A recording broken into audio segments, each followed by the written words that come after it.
en el Evangelio de Juan, capítulo 14, versículos del 25 al 31, que es lo que vamos a estar viendo el día de hoy.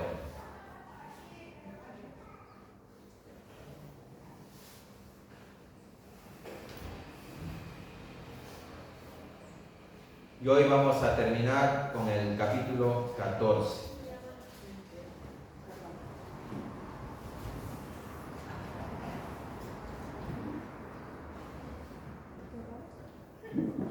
Vamos entonces a orar por este momento para que sea Dios el que esté guiando su palabra, para que nosotros podamos entender también su palabra. Dios mío, Señor, Padre amado, Padre santo, te doy gracias por este día. Gracias porque pudimos reunirnos, Señor, para orar en primer lugar, para llevar la carga los unos a los otros, como dice tu palabra. También, Señor, te pido que estés bendiciendo este momento luego de adorarte con estas hermosas alabanzas, que estés bendiciendo el momento de tu palabra, Señor, que tu Espíritu Santo esté obrando en primer lugar en mi corazón. Necesitamos de ti, Señor, necesitamos que tu Espíritu Santo esté obrando por medio de tu palabra. Te pido que obres en mí, que yo pueda predicar, Señor, fielmente tu palabra, que pueda enseñar correctamente, Señor, tus verdades, y que tu Espíritu Santo también esté obrando en el corazón de mis hermanos, de las personas que nos visitan. Que, Señor, por medio de tu palabra tú estés edificando a tu iglesia, santificando a tu iglesia y salvando, Señor, a los que no te conocen. Te rogamos, Señor, que sea tu Espíritu Santo el que esté hablando y no yo. Que las personas, los hermanos que están aquí, puedan escuchar tu voz y no la mía, Señor. Todo esto te lo ruego en el nombre poderoso de tu Hijo Jesucristo. Amén. Muy bien. Juan, capítulo 14, versículo del 25 al 31. Y el título del sermón, de la prédica del día de hoy, se llama La paz de Cristo. La paz de Cristo. Y el apóstol Pablo acostumbraba a saludar a los creyentes en sus cartas con esta frase que él siempre decía, que era gracia y paz. Primera de Corintios, capítulo 1, versículo 3, dice: gracia y paz a vosotros de Dios nuestro Padre y del Señor Jesucristo. Gálatas 1:3 también dice: gracia y paz sean a vosotros de Dios el Padre y de nuestro Señor Jesucristo. Romanos capítulo 1, versículo 7 dice: a todos los que estáis en Roma, amados de Dios, llamados a ser santos, gracia y paz a vosotros de Dios nuestro Padre y del Señor Jesucristo. Y así, en muchas de sus cartas, el apóstol Pablo saluda a los creyentes de esta manera: gracia y paz. Pero ¿por qué acostumbraba el apóstol Pablo a saludar de esta manera? Este saludo, mis hermanos, tiene un significado teológico profundo. Para empezar, la gracia se refiere al favor inmerecido de Dios hacia los creyentes. Pablo quería recordar a sus lectores que la salvación y la relación con Dios se basan solamente en la gracia y no en las obras. La paz también se refiere a la armonía y a la reconciliación con Dios y con los demás. Pablo quería hacerles recordar a sus lectores que la paz es el fruto del Espíritu Santo en nuestros corazones y que es posible gracias a la obra que Jesús hizo en la cruz del Calvario. Entonces, los creyentes, mis hermanos, tienen acceso a esta gracia y a esta paz de Dios a través de la fe en Jesucristo. Y precisamente el día de hoy veremos cómo el apóstol Juan nos va a hablar acerca de esta paz. La verdadera paz, mis hermanos, como veremos el día de hoy, solamente puede ser dada por una persona, por Cristo Jesús, y por medio de su Espíritu Santo, el cual Él prometió a sus discípulos.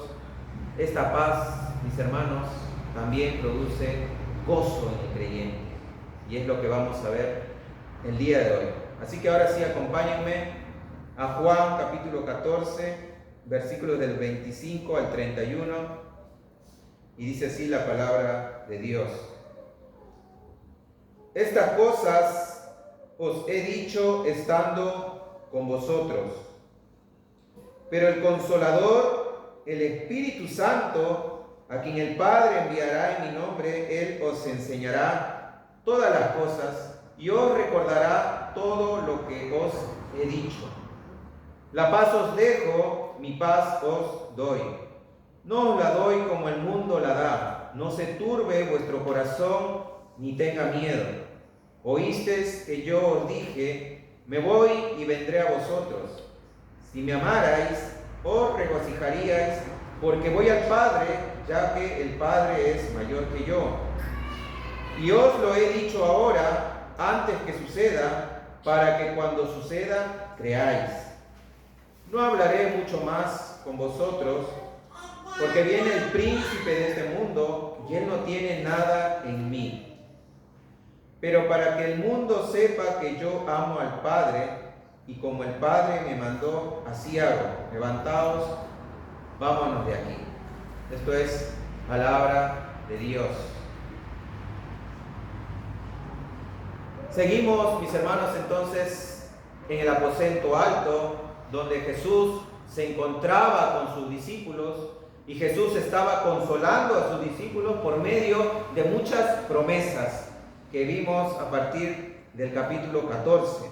Vimos muchas promesas, pero dentro de todas esas promesas, la mayor promesa que Jesús hizo fue la que vimos la semana pasada, la promesa del Espíritu Santo. La promesa del Espíritu Santo, el cual Jesús iba a dar precisamente a los que creen en Él. Jesús iba a dar a sus discípulos al Espíritu Santo, a los que creen en Él, es decir, a los que aman y guardan sus mandamientos, como vimos la semana pasada.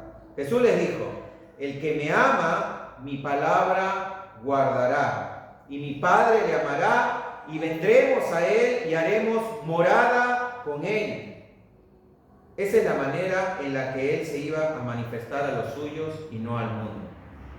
Esa fue la respuesta que le dio a Judas, no al Iscariote, el cual Él le dijo, ¿cómo es que te ibas a manifestar al mundo? Y Jesús le dijo, bueno, vendremos a Él y haremos morada en Él, es decir, por la presencia del Espíritu Santo.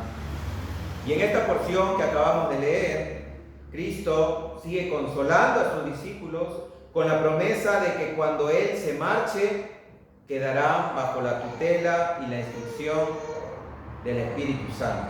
Volvamos a leer el versículo 25 y 26. Dice, estas cosas os he dicho estando con vosotros, pero el Consolador, el Espíritu Santo, a quien el Padre enviará en mi nombre, Él os enseñará todas las cosas y os recordará todo lo que les he dicho. Entonces, en primer lugar, veremos que el Espíritu Santo es el que da la paz al creyente. Jesús le dice en el versículo 25 que Él les estaba hablando todas estas cosas mientras aún estaban con ellos, dando a entender a sus discípulos que Él iba a partir, que Él se iría de donde estaban ellos, que Él iba a partir con el Padre. Y les enseñó muchas cosas. Nuestro Señor Jesús, estando con sus discípulos, les enseñó muchas cosas, pero hasta cierto punto. ¿Por qué? Porque ellos todavía no entendían y no podían asimilar las enseñanzas de Jesús. Ellos no entendían aún muy bien que Jesús tenía que morir por los pecadores. ¿Y por qué es que ellos no entendían aún? En primer lugar, porque, mis hermanos, la revelación de la palabra de Dios es progresiva. Vuelvo a repetir, la revelación de la palabra de Dios es progresiva. ¿Qué quiere decir esto? Por ejemplo, cuando uno se convierte al cristianismo, acepta a Jesús como su Señor, no va a entender todo lo que dice la Biblia. No va a entender, uno, porque no la leyó, y otro, porque es difícil, es necesario que alguien te enseñe la palabra de Dios. Es por eso que el Espíritu Santo constituyó maestros, profetas, apóstoles, los cuales tendrían que enseñar a las personas a saber a ciencia cierta lo que dice la palabra de Dios. Es por eso que la revelación de la palabra de Dios es progresiva. Y es necesario también la iluminación del Espíritu Santo para entenderla. ¿Por qué? Porque fue el mismo Espíritu quien inspiró la palabra de Dios. Fue el mismo Espíritu que inspiró a los profetas y a los apóstoles a escribir lo que nosotros conocemos como la Santa Biblia o las Santas Escrituras. Es por eso que Jesús le dice: os he dicho estas cosas estando con vosotros, mas el Consolador les enseñará todas las cosas. Jesús le dice que el Padre enviará al Espíritu Santo en su nombre para que enseñe todas las cosas. Y vemos entonces que el Espíritu Santo actúa como un maestro para el creyente, revelando la palabra de Dios. Juan 16:13, ahí nomás, a una hojita de sus Biblias, dice Juan 16:13: pero cuando venga el Espíritu de verdad, Él os guiará a toda verdad. ¿Y quién es la verdad? Cristo. Jesús dijo: yo soy el camino, la verdad y la vida. Pero cuando venga el Consolador de verdad, os guiará a toda verdad, porque no hablará por su propia cuenta, sino que hablará todo lo que oyere y os hará saber las cosas que habrá de venir. Juan 15:26 dice: pero cuando venga el Consolador, a quien yo os enviaré del Padre, el Espíritu de verdad, el cual procede del Padre, Él dará testimonio acerca de mí. El Espíritu Santo dará testimonio acerca de Cristo, porque no hablará por su propia cuenta. Entonces vemos que el Espíritu Santo enseña al creyente la Escritura como revelando a Cristo en la Escritura. Mis hermanos, toda la Biblia de Génesis a Apocalipsis habla de Cristo. Todo apunta a Cristo. Es por eso que necesitamos la iluminación del Espíritu Santo para que nos revele en su palabra a Cristo en la Escritura. Lucas capítulo 24, versículo del 25 al 27, corrobora esto.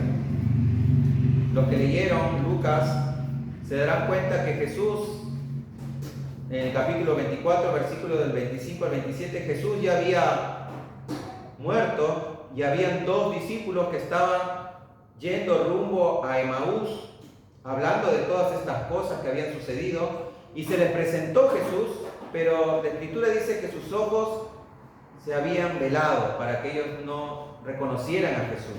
Y Él les pregunta: ¿de qué están hablando? Y estos dos discípulos le dicen: ¿no saben lo que aconteció en Jerusalén? Que vino Jesús Nazareno profeta de Dios,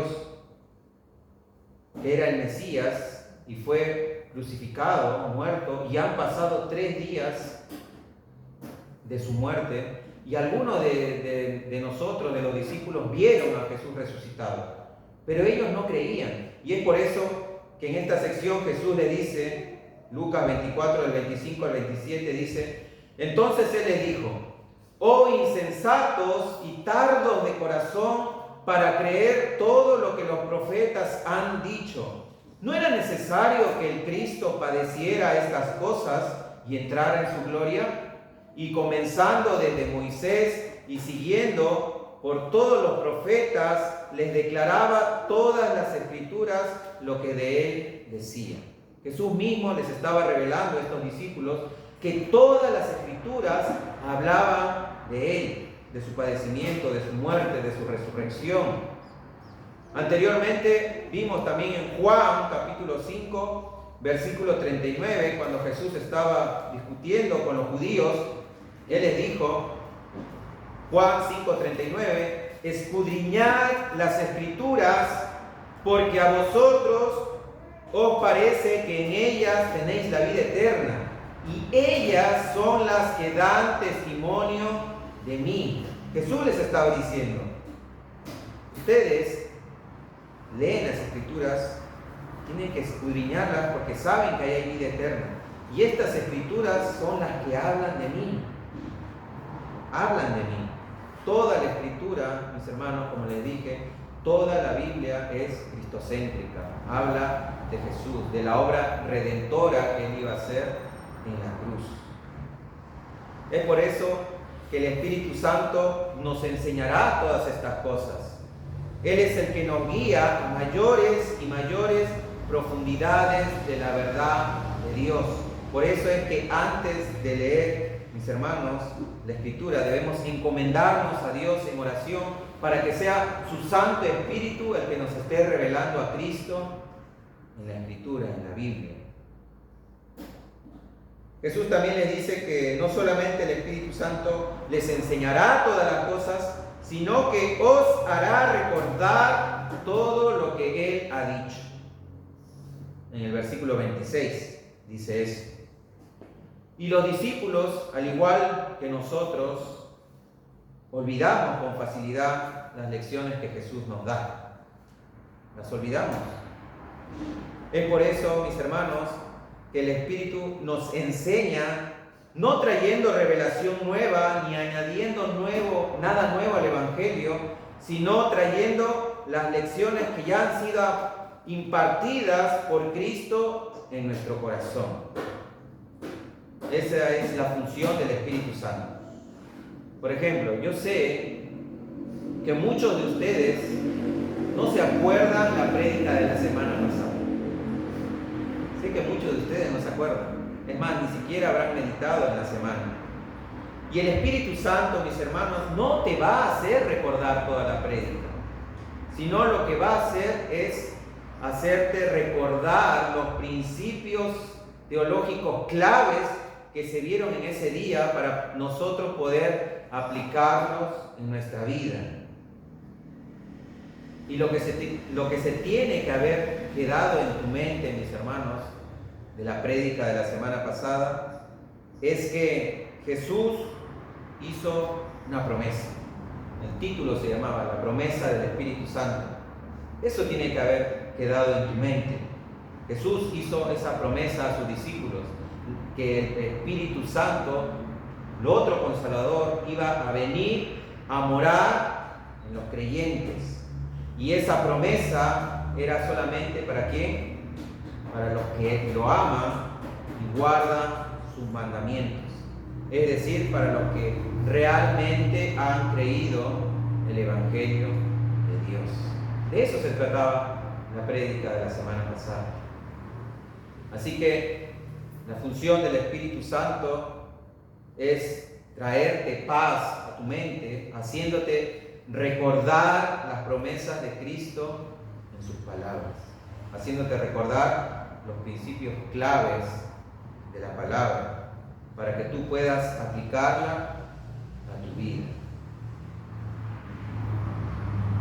versículo 27 dice Jesús: la paz os dejo, mi paz os doy.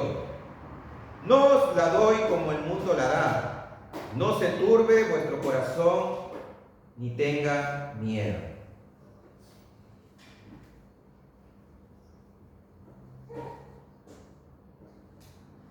Jesús entonces les promete este maravilloso regalo que es la paz. Y esta paz proviene de Él mismo. Por eso es que dice: la paz os dejo, mi paz os doy. Pero ¿de qué paz estaba hablando Jesús? La palabra paz viene del hebreo shalom, seguro muchos lo han escuchado, que significa precisamente paz, bienestar, armonía entre Dios y los hombres. Es decir, la paz que Jesús les deja a sus discípulos y nos deja a nosotros es la paz de conciencia. Esa paz que experimenta el hombre cuando siente en su interior que sus pecados han sido perdonados y que ahora ha sido reconciliado con Dios. Y esa paz solo pertenece a los creyentes. Es una paz que el mundo no puede experimentar. El apóstol Pablo, en su carta a los Romanos, capítulo 5, versículos del 1 al 2, dice: justificados pues por la fe, tenemos paz para con Dios por medio de nuestro Señor Jesucristo, por quien también tenemos entrada por la fe a esta gracia, en la cual estamos firmes y nos gloriamos en la esperanza de la gloria de Dios. ¿Se dieron cuenta? Una vez que nosotros hemos puesto nuestra fe en Jesús, una vez que nosotros hemos sido justificados por la fe, dice que tenemos paz para con Dios. Paz para con Dios. Todo por la fe. Y Jesucristo logró esa paz para nosotros y es el único que nos la puede dar. Jesús es el único que nos puede dar esa paz. ¿Por qué? Porque Él la compró con su propia sangre, muriendo en la cruz del Calvario. Y es por medio del Evangelio que nosotros podemos experimentar esa paz.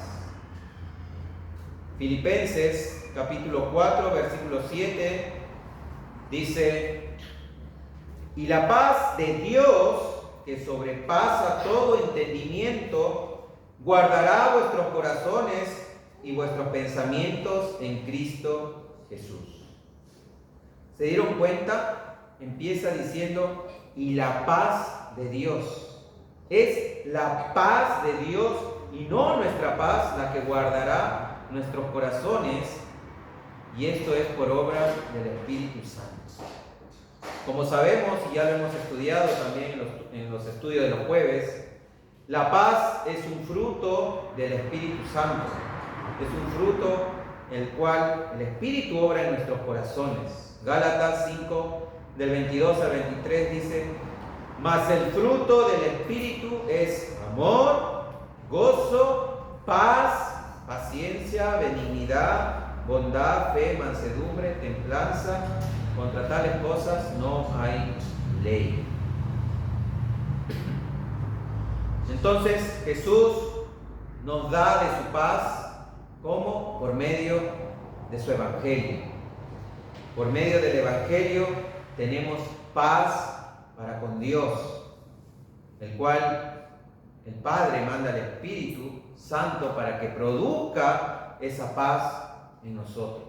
Y ahí vemos la maravillosa obra del Dios Trino para que nosotros podamos tener esa paz. Como le dije, por medio del Evangelio, Jesucristo vino a morir, vino a comprarnos esa paz, derramando su sangre preciosa. Luego promete la presencia del Espíritu Santo, el cual el Padre, Dios el Padre, envía al Espíritu Santo a morar en nosotros, y es el Espíritu Santo el que produce en nosotros esa paz. Y es por eso, mis hermanos, que solamente los creyentes pueden disfrutar esa paz y no el mundo. La paz que Cristo nos da es diferente a la paz del mundo. Por eso es que dice: mi paz os dejo, mi paz os doy, no os la doy como el mundo la da. ¿Por qué? Porque el concepto de paz del mundo es muy distinto. Por ejemplo, para el mundo, tener paz es ausencia de conflictos. Para ellos, eso es tener paz. Es decir, que no haya guerras, que no haya discusiones, que no haya luchas entre individuos, entre grupos, entre naciones. Eso es tener paz para el mundo. Tener paz para el mundo también es bienestar y felicidad. Es decir, cuando ellos tienen paz, cuando satisfacen sus necesidades básicas, las cuales a ellos les da un propósito y un significado en la vida. Eso es paz para el mundo. Ausencia de conflictos, cero peleas. Eso es paz.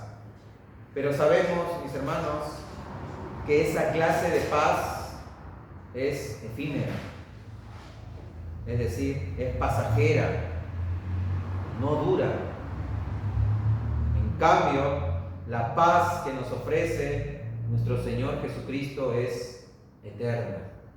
A pesar de las situaciones adversas que vivamos, a pesar de los conflictos, de las peleas, de los problemas, nosotros podemos gozar de esa paz, en la cual el Espíritu Santo obra en nuestro corazón.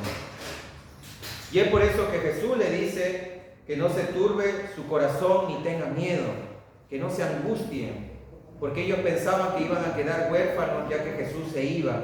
Y Jesús le dice: no, mi paz os dejo, mi paz os doy. No se turbe vuestro corazón ni tenga miedo. Hermanos, Jesús lo que nos está diciendo es que confiemos en Él, que confiemos en Él. Solamente cuando confiamos en Él podemos experimentar dicha paz. Solo cuando confiamos en Él podemos experimentar esa paz que sobrepasa todo entendimiento. Solo confiando en Jesús.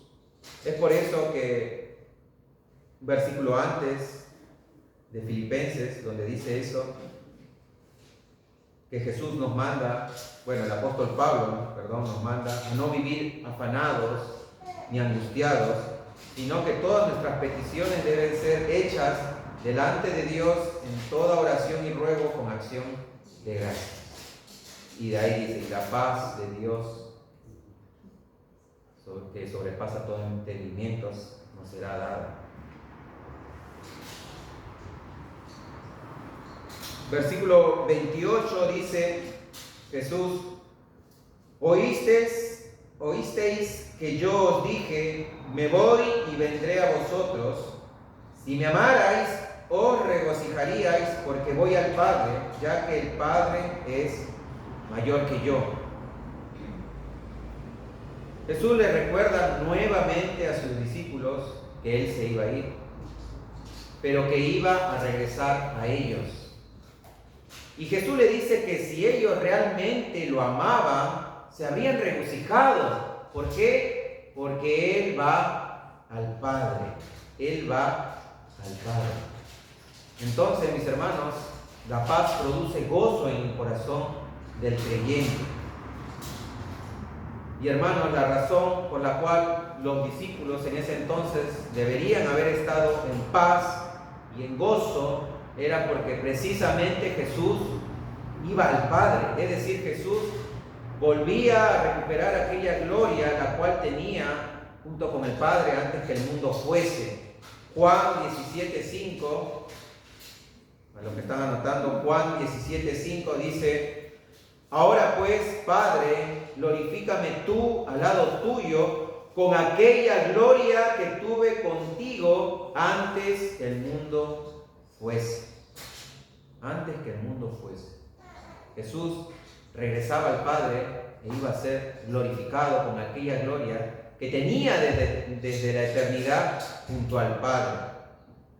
Y la razón del gozo es que, mis hermanos, Jesús volvía a su lugar de origen. Jesús volvía donde Él reina con autoridad. Y mis hermanos, la razón del gozo es esa.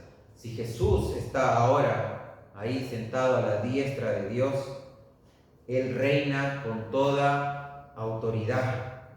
Es por eso que nosotros debemos estar en paz y en gozo, ya que es Él el que controla y gobierna todas las cosas que suceden en este mundo.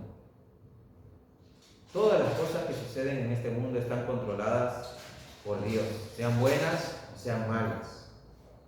Y Jesús le dice: os habría regocijado porque voy al Padre, ya que el Padre es mayor que yo. El Padre mayor es que yo. Y este versículo, mis hermanos, es el más usado por las sectas para decir que Jesús no es Dios. Ellos dicen, ¿vieron? Acá dice, el Padre es mayor que yo. Jesús dice, el Padre es mayor que Él. Entonces Jesús no es Dios. Pero no es así. Porque como hemos visto a lo largo de todo el estudio del Evangelio de Juan, Jesús declara ser Dios. Él en ningún momento se confiesa ser inferior al Padre. Él muchas veces afirma su igualdad con el Padre. Es más, comienza este Evangelio, Juan 1:1, ¿cómo comienza? En el principio era el Verbo, y el Verbo estaba con Dios, y el Verbo era Dios. El Verbo es Jesucristo encarnado. Juan capítulo 14, versículo 9, cuando Felipe le hace esta pregunta, cuando Felipe le dice, Señor, muéstranos al Padre y nos basta, Jesús le dijo, tanto tiempo he estado con vosotros y todavía no me conoces, Felipe. El que me ha visto a mí, ha visto al Padre. ¿Cómo dices tú, muéstranos al Padre? ¿Vieron? Jesús siempre se hacía igual a Dios. Y como vimos también ya hace meses atrás, Juan 10, del 30 al 33, Jesús declara a los judíos diciendo, yo y el Padre somos uno. Versículo 31 dice, entonces los judíos volvieron a tomar piedras para apedrearle, y Jesús les respondió, muchas buenas obras os he mostrado de mi Padre. ¿Por cuál de ellas me apedreáis? Le respondieron los judíos, diciendo, por buena obra no te apedreamos, sino por la blasfemia, porque tú siendo hombre te haces Dios. Vemos entonces acá que hasta los propios judíos habían entendido que cuando Jesús dijo, yo y el Padre somos uno, Jesús estaba haciendo igual a Dios. Es por eso que los judíos decían, eres un blasfemo, porque tú siendo hombre te haces Dios. Entonces nos preguntamos, ¿en qué sentido el Padre es mayor que Jesús? ¿En qué sentido? Bueno, cuando Jesús dijo que el Padre es mayor que Él estaba hablando de su función temporal y limitaciones en la tierra durante su encarnación. Es decir, cuando el Verbo se hizo carne, hubo ciertas limitaciones que Él mismo se adjudicó. Quiero que me acompañen a Filipenses capítulo 2, versículos del 5 al 8.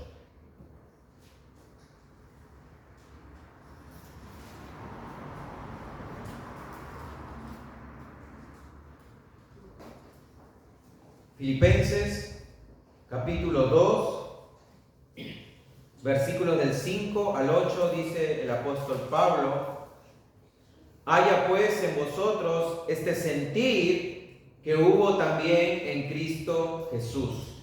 Escuchen bien, versículo 6.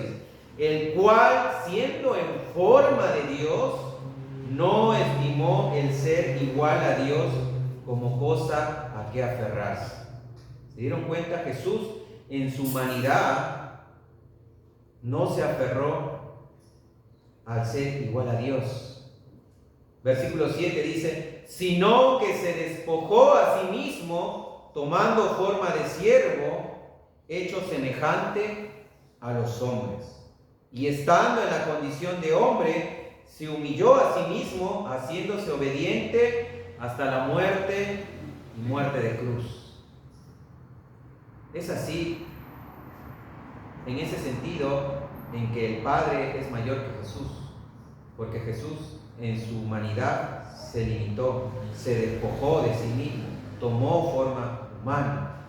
El Padre no tomó forma humana, Jesús sí lo hizo. Y Jesús se sometió a la voluntad del Padre, como ya lo hemos estudiado en el Evangelio de Juan. Muchas veces Él decir que todas las cosas que Él hacía y todo lo que hablaba era por voluntad del Padre. Todo lo que había oído del Padre, Él hablaba. No hablaba por su propia cuenta. Él se sometió en obediencia, por amor al Padre. Versículo 29 dice, y os lo he dicho ahora antes que suceda, para que cuando suceda creáis. Os lo he dicho antes de que suceda, dice Jesús. Entonces, por último, Jesús nuevamente habla de su partida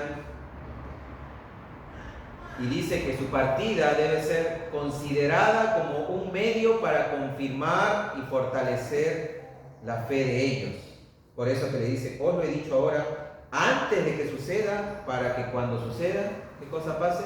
Ellos crean que Él es el Hijo de Dios. Estas palabras, como dije, tienen como fin dar la certeza que todas las cosas que suceden en este mundo suceden conforme a los propósitos de Dios. Es por eso, mis hermanos, que los discípulos al oír esto no debían estar turbados ni entristecidos, sino todo lo contrario, ellos debían regocijarse en las palabras de Jesús y tener paz, descansando en todas las promesas que Él les hacía.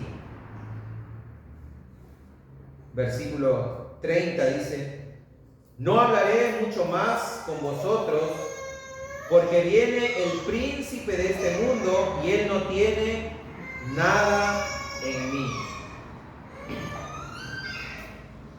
El Señor, mis hermanos, sabía que Satanás ya estaba acercándose, ya faltaban unas cuantas horas para que Jesús sea arrestado, sea maltratado y sea crucificado.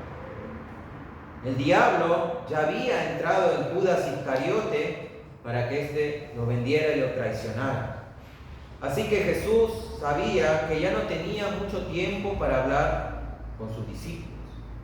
Y lo interesante de todo esto es que Jesús dice que el príncipe de este mundo se estaba acercando, pero que nada tiene contra él. El príncipe de este mundo es obviamente Satanás, el diablo. Muchos quizás pensarían que Satanás tenía el control de la situación. ¿Por qué? Porque él ya había orquestado todo, ya había entrado en Judas y sus planes se estaban llevando a cabo de una manera perfecta. Es más, el propio diablo seguro habría pensado que ya había ganado la batalla matando al Hijo de Dios en la cruz del Calvario. Pero Jesús dice que Él nada tiene contra Él. Nada tiene contra Él. Porque aún así los propósitos de Satanás, del diablo, todo lo que él organizó para matar a Jesús, todo estaba bajo el control y la soberanía de Dios.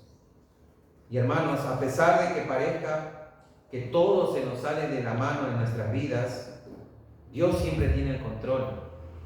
Él es el soberano de toda la creación. A Dios nada le sorprende. A Dios nada lo toma desprevenido. No es que Dios estaba mirando y decía, no, van a crucificar a mi hijo, ¿ahora qué hago? No, Él ya sabía que Jesús tenía que morir. Es más, Él había enviado al propio Jesús a este mundo a morir por los pecadores. Y Dios en su presencia, mis hermanos, sabe todo lo que va a ocurrir. Todo lo que va a ocurrir. Y todo lo que va a ocurrir, mis hermanos, está en armonía con sus propósitos divinos. Es por eso que el apóstol Pablo puede decir en Romanos 8:28, y sabemos que a los que aman a Dios, todas las cosas le ayudan a bien. Esto es, a los que conforme a sus propósitos son llamados. Los que amamos a Dios, todas las cosas, mis hermanos, nos ayudan a bien, sean buenas o sean malas. Y versículo 31 dice, pero para que el mundo sepa que yo amo al Padre, y como el Padre me mandó, así hago. Levantaos, vámonos de aquí.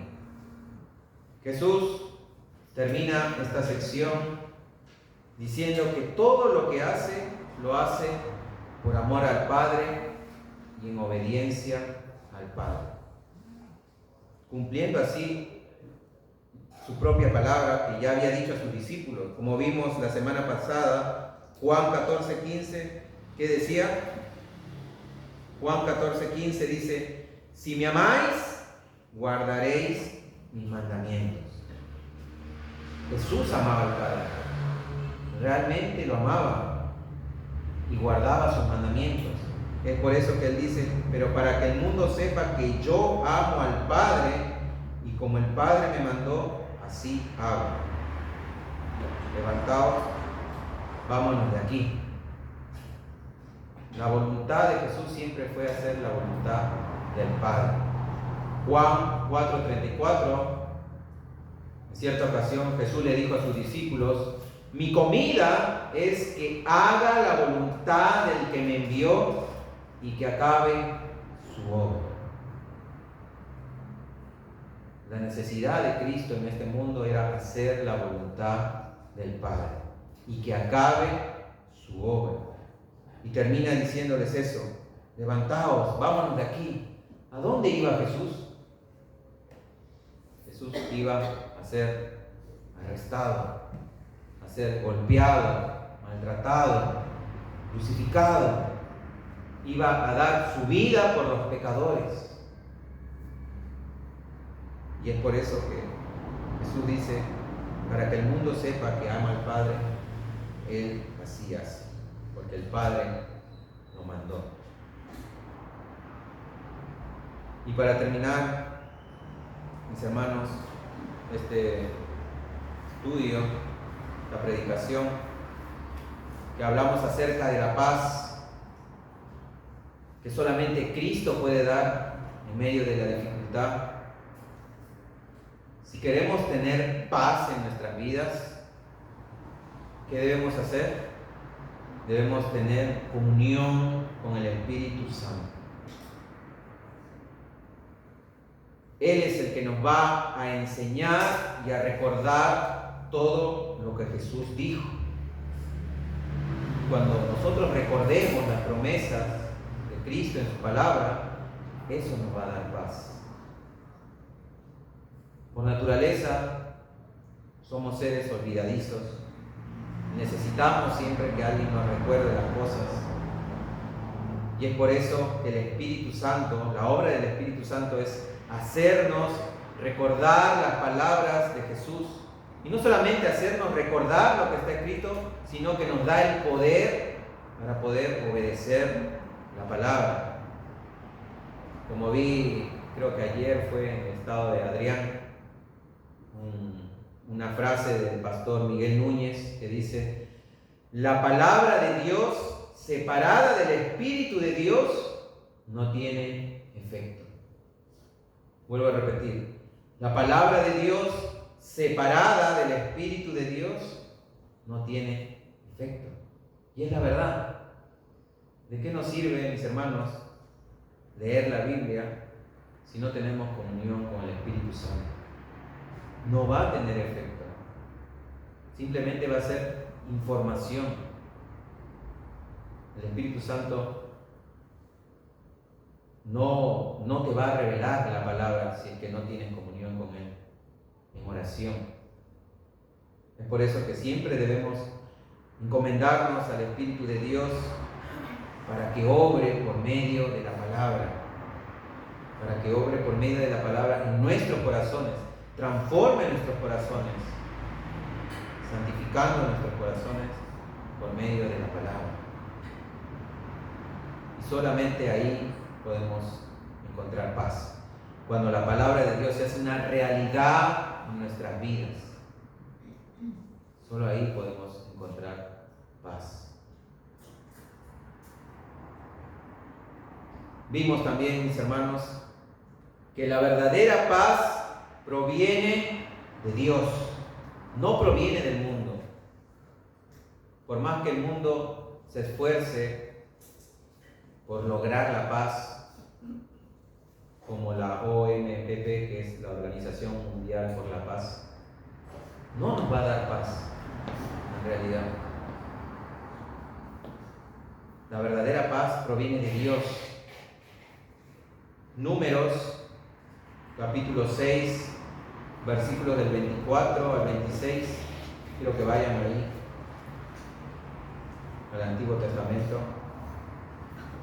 Dios le manda a Moisés, Números capítulo 6, versos del 24 al 26. Dios le manda a Moisés a bendecir a su pueblo, al pueblo de Israel. Y Moisés dice lo siguiente, Número 6, del 24 al 26, dice: Jehová te bendiga y te guarde. Jehová haga resplandecer su rostro sobre ti y tenga de ti misericordia. Jehová alce sobre ti su rostro y ponga en ti paz. Y ponga en ti paz. Hermanos, Dios es el que nos bendice, el que nos guarda. No hay mayor bendición, mis hermanos, que estar en paz con Dios. La Biblia dice que si no hemos creído en Jesucristo como nuestro Señor y nuestro Salvador, estamos enemistados con Dios. Hay un conflicto con Dios.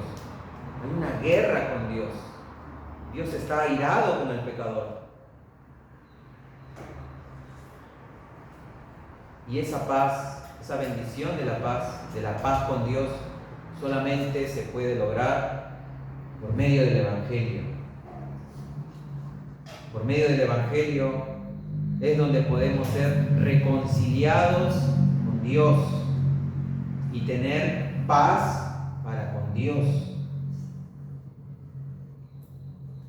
Hermanos, cuando predicamos el Evangelio a las personas, les estamos diciendo las verdades de este pasaje del número 6, del 24 al 26. Cuando les predicamos el Evangelio a las personas, les estamos diciendo: Jehová haga resplandecer su rostro sobre ti. Les estamos diciendo a las personas: Jehová tenga misericordia de ti. Cuando les predicamos el Evangelio, les estamos diciendo: Jehová alce sobre ti su rostro y ponga en ti paz.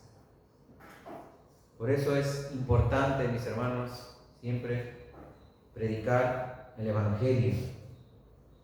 El Evangelio. Y si estás sin Cristo esta noche, arrepiéntete de tus pecados, cree en el Señor Jesucristo como tu Señor y tu Salvador, y experimentarás esa paz que solamente Dios puede dar. Esa paz de poder sentir que tus pecados han sido perdonados, limpiados y borrados. esa paz de sentir que has sido justificado y que cuando mueras irás al cielo donde Jesús tiene preparado un lugar especial para ti. Nosotros los cristianos ya experimentamos esa paz y ese gozo. Ya experimentamos esa paz y ese gozo. Hace poco falleció una hermana que antes se congregaba en Wilne. Bueno, la familia está de luto. Lo interesante es que ellos están tranquilos, normales, están en paz, precisamente porque saben que su mamá era creyente y que ahora está con nuestro Señor Jesucristo. Quizás sientan dolor, sí, en su corazón por haber perdido a un ser querido, a su madre, pero ellos están felices, por otro lado, y gozosos de que ya está con nuestro Señor. Y esa paz, mis hermanos, solamente puede darla el Evangelio, Cristo Jesús, Dios. Porque el mundo, cuando muere un ser querido, se lamentan porque no saben qué es lo que va a pasar. Algunos piensan sí que se van al cielo, pero algunos tienen tal dolor de haber perdido a ese ser querido y piensan que nunca más lo van a volver a ver. Pero esto es una realidad para nosotros. Nosotros sí, los que hemos creído en Cristo Jesús, vamos a encontrarnos en el cielo, donde Jesús ha preparado morada para nosotros. Y mis hermanos, como dije, nosotros los cristianos ya experimentamos esa paz y ese gozo porque ya no hay más condenación para nosotros. Romanos 8:1 dice: ahora pues, ninguna condenación hay para los que están en Cristo Jesús, los que no andan conforme a la carne, sino conforme al Espíritu. Ya no hay condenación, hermanos, para los que están en Cristo Jesús, solo para los que están en Cristo Jesús, porque ellos son los que ya no andan en la carne, sino conforme al Espíritu. Pero las personas del mundo sí andan en la carne, y para ellos, lamentablemente, sí hay condenación, porque existe un cielo y un infierno. Y algún día vamos a comparecer todos delante de Dios, y si no estamos en Cristo, estamos en condenación. Habiendo entendido todo esto, habiendo entendido que nosotros ahora gozamos de esa paz, experimentamos esa paz, ese gozo, les quiero terminar citando Filipenses capítulo 4, versículo 4, que dice: regocijaos en el Señor siempre. Otra vez digo, regocijaos. El apóstol Pablo, escribiendo en la iglesia en Filipos, le dice esta verdad: regocíjense en el Señor siempre. Sean felices en el Señor siempre. La única manera de sentir paz y gozo es mirando a Cristo, experimentando a Cristo en nuestras vidas. Por eso es que Él dice: regocíjense en el Señor. Otra vez digo, regocijaos. Y mis hermanos, termino esta prédica deseándoles, como el apóstol Pablo, gracia y paz de parte de Dios y de nuestro Señor Jesucristo. ¿Oramos? Horacio, ¿quieres orar, por favor? Señor Padre amado, te damos gracias, Dios, por tu palabra. Gracias porque nos has hecho entender este glorioso Evangelio, Señor, el Evangelio de la salvación, el Evangelio del perdón, Señor. Gracias, Señor, por tanto amor. Gracias porque has enviado a tu Hijo, a tu unigénito Hijo, por el perdón de nuestros pecados, Señor. Gracias por ese Cordero perfecto e inmolado, Señor, por nosotros. Gracias, Padre mío, gracias por exhortarnos, por enseñarnos por medio de tu palabra. Gracias por la vida del hermano que expone tu palabra fielmente cada día, Señor. Te rogamos por nuestros corazones, por nuestras mentes, y que no sea solo información, que podamos poner en práctica, podamos predicar tu glorioso evangelio, Señor. Rogamos por la sabiduría y que lo podamos predicar fielmente también nosotros, Señor. Gracias, Padre mío, porque ese evangelio nos ha salvado una vez y nos salva todos los días de nuestra vida. Gracias, Padre mío, porque podemos acercarnos al trono de la gracia agradecidos, Señor, por ese favor, por esa gracia, por esa paz. Gracias, Dios, en el nombre poderoso de tu Hijo Jesús, te oramos. Amén. Tenemos una última alabanza.